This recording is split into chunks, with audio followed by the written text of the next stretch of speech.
आप सभी प्यारे साथियों को स्वागत करते हैं आपके अपने परिवार ब्रांड शिक्षा यूट्यूब चैनल पे। तो अगर आप पहली बार इस यूट्यूब चैनल पे आए हैं मेरे प्यारे साथी, तो आपसे हम गुजारिश करेंगे कि चैनल को सब्सक्राइब जरूर कीजिए, क्योंकि चैनल को सब्सक्राइब करने में आपको कोई पैसा नहीं लगता है। और जो कुछ भी इस वीडियो के माध्यम से आपको बताएंगे हम, वो आपको 100% समझ में आएगा, किसी प्रकार का कोई परेशानी नहीं होगा। तो वीडियो को बिना स्किप किए हुए, मतलब बिना आगे बढ़ाए हुए, आप वीडियो को लास्ट तक देखिए। जो कुछ भी इस वीडियो के सहायता से आपको बताया जाएगा आपके लिए हेल्पफुल साबित होगा। तो चलिए बिना समय को व्यर्थ करते हुए वीडियो को स्टार्ट करते हैं। तो लेट्स स्टार्ट नाउ। सबसे पहले आज की इस वीडियो में हम आपको बता दें कि देखने वाले हैं इससे पिछले क्लास में, अगर आप नहीं देखें, यानी इससे पीछे जो हम आपको क्लास में पढ़ाए हैं, क्लास 10 का फिजिक्स हम लोग जान रहे हैं कि यहाँ पे स्टार्ट कर दिए थे। वो अगर नहीं देखे तो चैनल पे जाकर उस वीडियो को आराम से देख सकते हैं। इससे पीछे तक हम आपको बहुत आसानी से, बहुत आराम से पढ़ा दिए थे और बता दिए थे। कहाँ आपको अवतल दर्पण तक पढ़ा दिए थे कि यानी उत्तल दर्पण, अवतल दर्पण क्या होता है।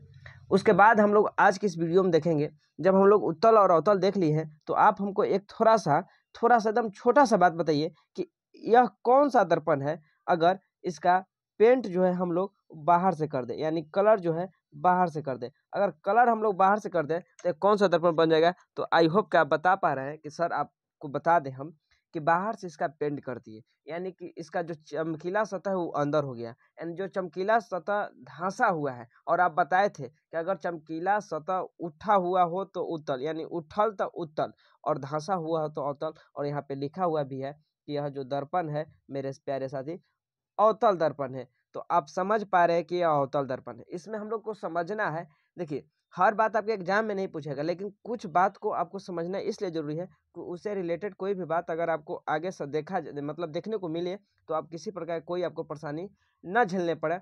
इसलिए आप आराम से क्या कहते हैं कि किसी प्रकार कोई परेशानी न झेलना पड़े, इसलिए आप इस पॉइंट को समझिए। क्या समझिए कि क्या समझिए, आप गौर से समझिए एक एक पॉइंट को, कि ये जो दर्पण आपको दिख रहा है, ये जो दर्पण आपको दिख रहा है, इस दर्पण के कहीं ना कहीं सेंटर होगा, कहीं ना कहीं सेंटर होगा, कहीं ना कहीं मध्य भाग होगा, जिस मध्य भाग को हम लोग कहते हैं पोल। यानी यहाँ पर इसका मध्य भाग है, इसे हम लोग पोल कहते हैं, और पी को हम लोग पी द्वारा सूचित करते हैं। एक एक बात को गौर से समझिए, यानी कि दर्पण के मध्य पॉइंट को हम लोग ध्रुव कहते हैं। दर्पण के मध्य पॉइंट को हम लोग ध्रुव कहते हैं, और ध्रुव को हम लोग पी द्वारा सूचित करते हैं। यानी ध्रुव का इंग्लिश होता है पोल, और पोल में पहला अक्षर आता है पी। तो आई होप कि आप इस बात को समझें कि दर्पण के मध्य बिंदु को ध्रुव कहेंगे। अगर आपसे कोई पूछे तो ध्रुव किसे कहते हैं, दर्पण के मध्य बिंदु को ध्रुव कहते हैं।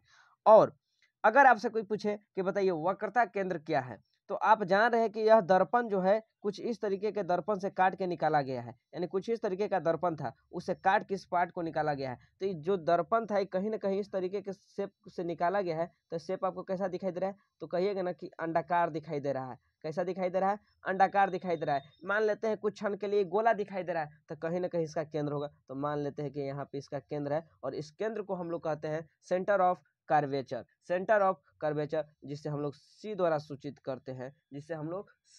करते हैं, इसको हम लोग हिंदी में कहते हैं वक्रता केंद्र। तो अगर आपसे कुछ पूछे, अगर आपसे मतलब आपको जानने की ख्वाहिश है, अगर आप पूछ मतलब सोचते हैं कि आखिर वक्रता केंद्र किसे कहते हैं, तो आप कह सकते हैं कि दर्पण जिस खोखले गोले से काट कर निकाला गया है, यानी दर्पण जिस खोखले गोले का भाग था, या दर्पण जिस खोखले गोले का भाग है, उसका केंद्र जो था, उसी को केंद्र को हम लोग वक्रता केंद्र कहते हैं। यानी दर्पण जिस खोखले गोले का भाग था, उसके केंद्र को हम लोग वक्रता केंद्र कहेंगे, जिसे सी द्वारा सूचित किया जाता है। आई होप कि इस बात को आप समझ पाए होंगे कि आखिर हम वक्रता केंद्र किसे कहते हैं।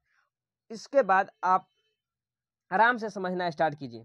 कुछ नहीं समझा रहे हैं, एकदम बहुत आसान आपको समझाएंगे। क्या समझाएंगे कि देखिए, क्या समझाएंगे कि यहाँ पे हम लोग हमेशा इसमें दूरी जो है पोल से मेजर करते हैं। कहाँ से मेजर करते हैं, पोल से मेजर करते हैं। तो अगर आपसे कोई पूछे कि बताइए कि वक्रता त्रिज्या क्या होता है, तो हम बता दें कि वक्रता केंद्र से और पोल के बीच के दूरी को वक्रता त्रिज्या कहते हैं। यानी यहाँ से यहाँ तक की दूरी को हम लोग वक्रता त्रिज्या कहते हैं, जिससे हम लोग आर द्वारा सूचित करते हैं। जिससे हम लोग किससे सूचित करते हैं, आर द्वारा सूचित करते हैं। जिससे हम लोग बड़ी आर या छोटी आर किसी से सूचित कर सकते हैं, किसी प्रकार कोई दिक्कत नहीं है।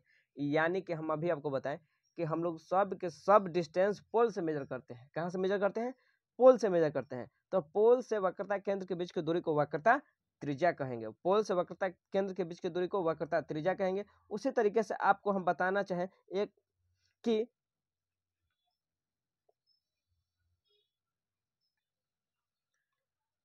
अभी आपको बताएं यहाँ पे हम कि इसमें हम हम सब दूरी को कहाँ से मेजर करते हैं, पोल से यानी कि ध्रुव से मेजर करते हैं। कहाँ से मेजर करते हैं मेरे दोस्त, पोल से यानी कि ध्रुव से मेजर करते हैं। तो यहाँ पे आप एक बात बताइए कि जब हम लोग सब दूरी ध्रुव से मेजर करते हैं, तो अगर आपसे कोई पूछे कि बताइए फोकस दूरी क्या है, तो आप यहाँ पे सबसे पहले समझने की कोशिश कीजिए कि आखिर फोकस क्या होता है, यानी कि फोकस क्या होता है। तो फोकस समझने के लिए यहाँ पे आप इस पिक्चर को देखिए कि मतलब जितना सारे प्रकाश के किरण जो आती है वो दर्पण से टकरा के कहीं एक पॉइंट पे आके मिलती है, और जिस पॉइंट पे आके किरण मिलती है या मिलती हुई प्रतीत होती होगी, उस पॉइंट को हम लोग फोकस कहते हैं। क्या कहते हैं, फोकस कहते हैं। क्या कहते हैं मेरे दोस्त, फोकस कहते हैं, जिससे हम लोग कैपिटल एफ द्वारा सूचित करते हैं। यानी कि दर्पण के सामने जितना भी प्रकाश की किरण आती है और वो आकर दर्पण से तो टकराएगी, जब आएगी अनमोहले यानी बिना आंख बंद करके आएगी तो दर्पण से टकराएगी। दर्पण से टकराने के बाद प्रधान अक्ष को जिस बिंदु पे काटेगी उस बिंदु को हम लोग फोकस कहेंगे। तो फोकस और ध्रुव के बीच की दूरी को हम लोग फोकस दूरी कह देंगे। तो यहाँ पे आप हमसे पूछना चाह रहे होंगे कि सर यहाँ पे जो आप प्रधान अक्ष बताए प्रिंसिपल एक्सिस, वो क्या होता है। तो देखिए आप अंठहिए उठिए, आपको पता है, कुछ पता है कि यहाँ पे ध्रुव है और यहाँ पे सेंटर है। सेंटर से ध्रुव तक एगो पाई आप खींच दीजिए, यानी सेंटर से ध्रुव तक एक पाई खींच दीजिएगा। इस पाई को ही हम लोग प्रधान अक्ष कहते हैं, यानी प्रिंसिपल एक्सिस कहते हैं। तो आई होप कि आप सारा के सारा बात समझ गए कि हम क्या क्या कहना चाह रहे हैं। देखिए सबसे पहले हम आपको यहाँ पे बताएं कि सबसे पहले यहाँ पे क्या बताएं आपको, सबसे पहले आपको हम बताएं मेरे प्यारे साथी कि इस पॉइंट को हम लोग ध्रुव कहते हैं। इस पॉइंट को हम लोग ध्रुव कहते हैं, यानी कि सबसे पहले बताएं कि इसको हम लोग ध्रुव कहते हैं, जिसे पीर द्वारा सूचित करते हैं। इसे हम लोग वक्रता केंद्र कहते हैं, यानी खोखले गोले का जिस खोखले गोला का भाग होता है उसका केंद्र को हम लोग वक्रता केंद्र कहते हैं, जिसे हम लोग सी द्वारा सूचित करते हैं। वक्रता केंद्र और ध्रुव के बीच की दूरी को वक्रता त्रिज्या आर से सूचित करते हैं। और अभी आपको बताया फोकस दूरी क्या होता है कि ध्रुव और फोकस के बीच की दूरी को हम लोग फोकस दूरी कहते हैं, जिसे स्मॉल एफ द्वारा सूचित करते हैं। अभी आपको बताया कि दर्पण से जितना भी प्रकाश की किरण आकर टकराती है और टकराने के बाद एक बिंदु पर आकर मिलती है, जिस बिंदु पर मिलती है उसे हम लोग फोकस कहते हैं, और फोकस और ध्रुव के बीच की दूरी को हम लोग फोकस दूरी कहते हैं। तो आई होप कि यहाँ तक आप समझे होंगे। तो चलिए इसका एक प्रॉपर डेफिनेशन के साथ आपको हम बता देते हैं, और साथ ही आपको बताएं कि ध्रुव और वक्रता केंद्र की जो रेखा मिलाती है, इस रेखा को हम लोग कहते हैं प्रधान अक्ष, जिसे इंग्लिश में कहा जाता है प्रिंसिपल एक्सिस। तो आई होप कि इस बात को आप समझे होंगे। इसके बाद यहाँ पे आप एक एक बात गौर से समझिए। सबसे बड़ी बात यह है कि सब बात जो है महत्वपूर्ण है, इसलिए महत्वपूर्ण है क्यों ये आपसे एग्जाम में नहीं पूछेगा, लेकिन हाँ अगर आप इस बात को जानिएगा तभी आप इससे रिलेटेड न्यूमेरिकल को बना पाइएगा।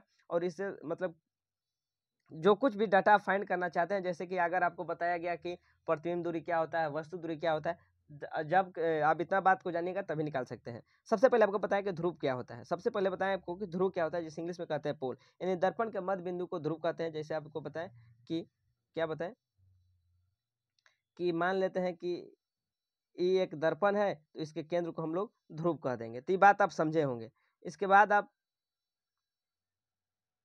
वक्रता केंद्र क्या होता है, जिसे इंग्लिश में कहते हैं सेंटर ऑफ कर्वेचर, यानी खोखले जिस दर्पण है कहीं ना कहीं ये ऐसा गोला से कट के निकला है, तो कहीं इसका केंद्र होगा। इस केंद्र को हम लोग वक्रता केंद्र कह देते हैं, जिसे हम लोग इंग्लिश में सेंटर ऑफ कर्वेचर कहते हैं। मतलब सेंटर ऑफ कर्वेचर को हम लोग सी द्वारा सूचित करते हैं, यानी इसे सी द्वारा सूचित किया जाता है। इसके बाद हम लोग अभी आपको बताएं कि प्रधान अक्ष क्या होता है। दर्पण के ध्रुव और वक्रता केंद्र को मिलाने के बाद जो रेखा से हम लोग मिलाते हैं उसे हम लोग प्रधान अक्ष कहते हैं, जिसे इंग्लिश में प्रिंसिपल एक्सिस कहा जाता है। साथ ही आपको बताया कि वक्रता त्रिज्या क्या होता है, यानी रेडियस ऑफ कर्वेचर। अभी आपको बताया कि दर्पण जो है, दर्पण के ध्रुव से और वक्रता केंद्र के बीच की दूरी को नाप देते हैं, यानी हमेशा हम बताएं आपको कि सब के सब दूरी हम लोग वक्रता केंद्र से ही सब के सब दूरी हम लोग पोल से ही मेजर करते हैं। तो पोल से वक्रता केंद्र के बीच की दूरी माप देंगे, और उसी दूरी को हम लोग कह देंगे वक्रता त्रिज्या, जिससे हम लोग कैपिटल आर द्वारा सूचित कर सकते हैं या स्मॉल आर द्वारा भी सूचित कर सकते हैं, इसमें कोई बड़ी बात नहीं है। यानी कैपिटल आर या स्मॉल आर किसी से आप सूचित कर सकते हैं। उसके बाद हम लोग को यहाँ पे देखना है कि आखिर फोकस क्या होता है। तभी आपको बताएं कि मान लेते हैं कि एक दर्पण है, इस दर्पण को इधर से हम लोग पेंट कर देंगे। अभी आप बताइएगा कि कौन सा दर्पण है, कहिएगा कि अवतल दर्पण है। इसका कहीं ना कहीं एक ध्रुव होगा, कहीं ना कहीं इसका सेंटर होगा, और इस रेखा को हम लोग कह देंगे प्रधान अक्ष, और यहाँ पे कहीं ना कहीं इसका फोकस होगा। और आपको बताया कि दर्पण से जितना भी प्रकाश की किरण गुजरेगी, दर्पण से टकरा कर फोकस से गुजर जाएगी। यानी कि जिस पॉइंट से गुजरेगी उस पॉइंट को हम लोग फोकस कर देंगे। क्या कह देंगे? फोकस कर देंगे। क्या कह देंगे? फोकस कर देंगे। यानी दर्पण से टकराने के बाद प्रकाश जिस बिंदु पर आकर मिलती है या मिलती हुई प्रतीत भी होती है, स्पष्ट रूप से ना आए, काल्पनिक भी हो, तभी उसे हम लोग फोकस कर देंगे। तो आई होप कि आप इस बात को समझे होंगे। फोकस को हम लोग कैपिटल एफ द्वारा सूचित करते हैं। और फोकस दूरी, इसके बाद हम लोग देखेंगे फोकस दूरी, या उसी को हम लोग कहीं कहीं फोकसांतर भी देख सकते हैं लिखे हुए। तो फोकस कहिए या फोकसांतर कहिए, यानी फोकस दूरी कहिए या फोकसांतर कहिए, बात एक ही है। दर्पण के ध्रुव से ही मेजर करेंगे, तो ध्रुव और फोकस के बीच की दूरी को फोकस दूरी कहेंगे। कितना आसान है कि फोकस दूरी पूछ रहा है तो फोकस ध्रुव से फोकस दूरी तक। अगर वक्रता त्रिज्या पूछ रहा है तो हम लोग वक्रता केंद्र तक मेजर कर देंगे। कहाँ से? तो ध्रुव से, यानी पोल से, क्योंकि हम सब ध्रुव दूरी जो कहाँ से मापते हैं? ध्रुव से मापते हैं। तो आई होप कि आप इस बात को समझ पा रहे होंगे। तो आज के लिए इतना ही रखते हैं। आपको क्या क्या बताएं हम आपको बताएं कि एक बार आपको सारा का सारा बात रिकॉल करवा देते हैं। देखिए, ये मान लेते हैं एक दर्पण है, इसको हम लोग बाहर से पेंट करते हैं। पेंट करने के बाद कौन सा दर्पण है आप बताइए कमेंट करके। इसको हम लोग यहाँ पे मान लेते हैं कि दर्पण के जो मध्य बिंदु से हम ध्रुव कहते हैं, जिसे पी द्वारा सूचित करते हैं। कहीं ना कहीं गोला से कट के निकला है, तो इसके केंद्र को हम लोग कह देंगे सेंटर, यानी कि सेंटर ऑफ कर्वेचर, वक्रता केंद्र। और इससे हम लोग एक रेखा मिला देंगे जिसे कह देंगे प्रधान अक्ष, जिसे कहते हैं इंग्लिश में प्रिंसिपल एक्सिस। दर्पण के जो समानांतर प्रकाश की किरण आएगी वो दर्पण से टकराकर जिस पॉइंट पे प्रधान अक्ष को काटेगी या काटती हुई प्रतीत होगी, उसे हम लोग कह देंगे फोकस। इसके साथ आपको बता दिए कि सेंटर से और ध्रुव के बीच के दूरी को हम लोग कहते हैं वक्रता त्रिज्या, जिसे हम लोग आर से सूचित करते हैं। साथ ही आपको बताया कि ध्रुव से फोकस के बीच की दूरी को हम लोग फोकस दूरी कहते हैं, जिसे हम लोग स्मॉल एफ द्वारा सूचित करते हैं। इतना बात आपको बताएं। तो आई होप कि आपको यह वीडियो जो है काफ़ी अच्छा लगा होगा, क्योंकि सारा का सारा बात